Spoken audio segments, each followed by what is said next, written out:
Broadcasting to Stoke-on-Trent and the world.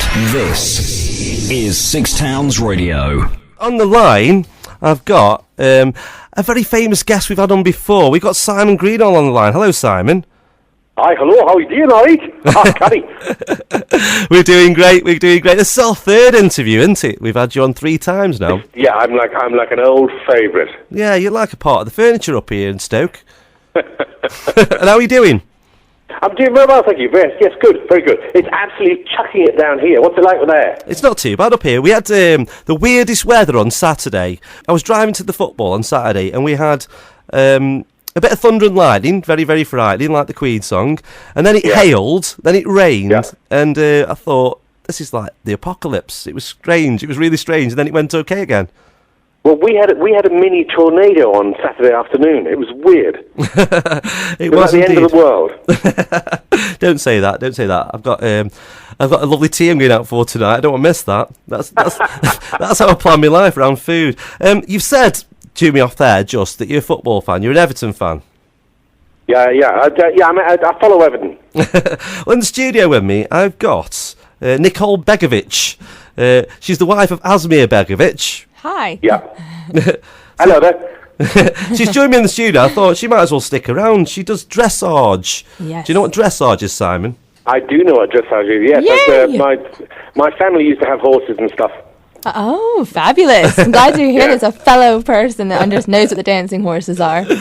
Last time we had you on the phone, Simon, we were just awaiting the Alan Partridge film coming out. We spoke to you about March last year, and of course it came out in the summer.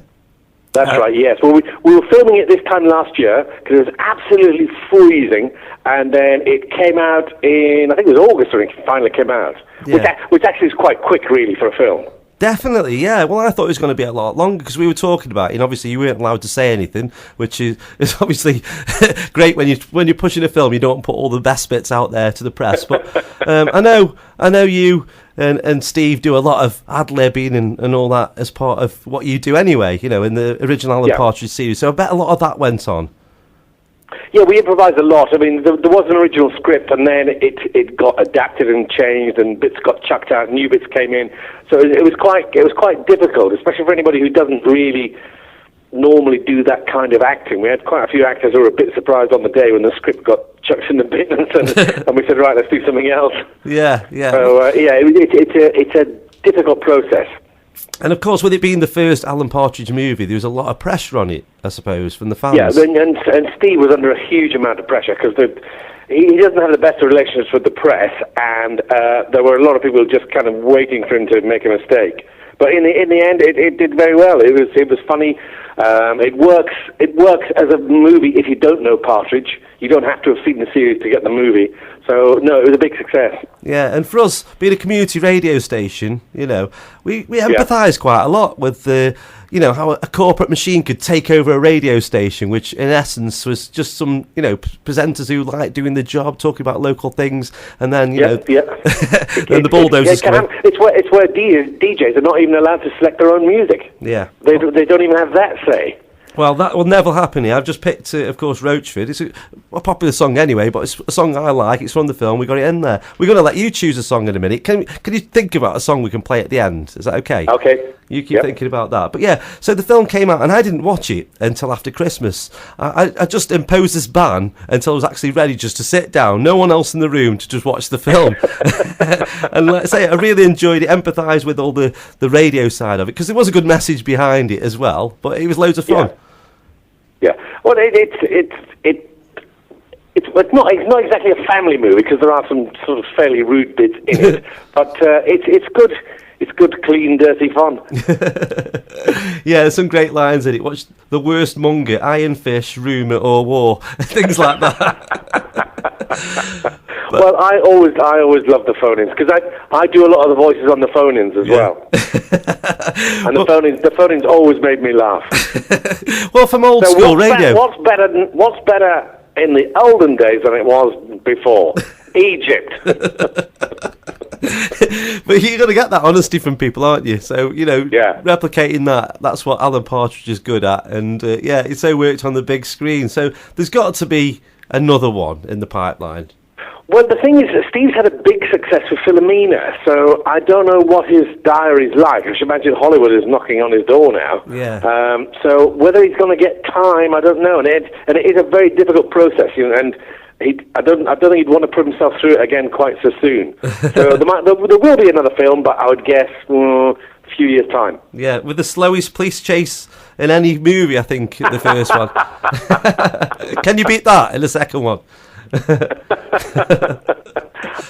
I hated driving that Norwich radio bus. Absolutely hated it. It was like it steers like a super tanker. It was awful. Yeah, I could just imagine it. And the end of Michael in the film was jumping off Chroma Pier, but that can't be the end of Michael as a character, surely. Well, as it says at the end of the film, so we're slightly giving it away for anybody who hasn't seen it, but as it says at the end of the film, Michael's body was never found. So he's not dead. No. They just didn't find his body. And it has been, besides the film, it's been a big year for you with Aleksandr, going from strength to strength. Yeah. There's lots going on with him. Aleksandr and Sergei have now got a little baby to look after. So it's 2 meerkats and a baby. So that's going to be the theme this year. We're going to be looking after the baby and bringing up the baby. So there's a lot going on with him as well. Yeah, a little Oleg. Little baby Oleg. Oh. Yeah. And then, of course, the baby loves Sergei, of course. Yeah. But I've noticed the toy, when you released the toy. Well, yes. Just before Christmas. It is commercial, after all. Yeah, of course. It's a toy. Yeah, but just before Christmas, everyone wanted it. Anyone with a kid who saw that on TV. Genius. There's a plan behind those guys. There's definitely a plan there. Yeah, there's a world domination plan. Yeah. One little bit at a time. But yeah, corner the kids market first. I think you're getting there. And well, we're in Australia as well now. Australia have got the same ads, but they're like 2-3 years behind us.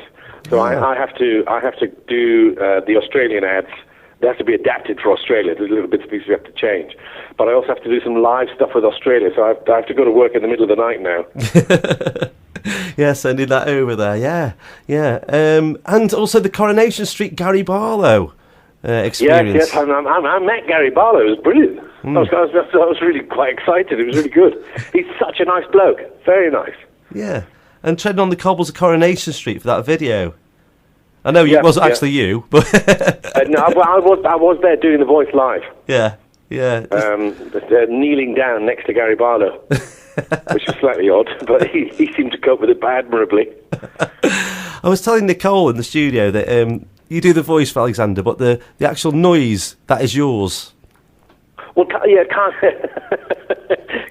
yes. I sort of own that.